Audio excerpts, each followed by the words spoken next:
Hello everyone. Today we talk about how to fix the app of multiple accounts.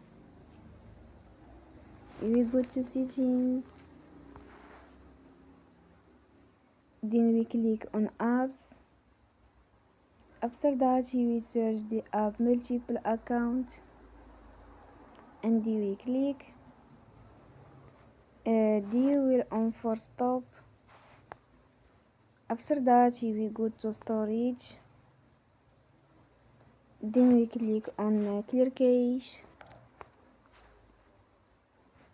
In the end you turn your phone and you will recharge your phone again.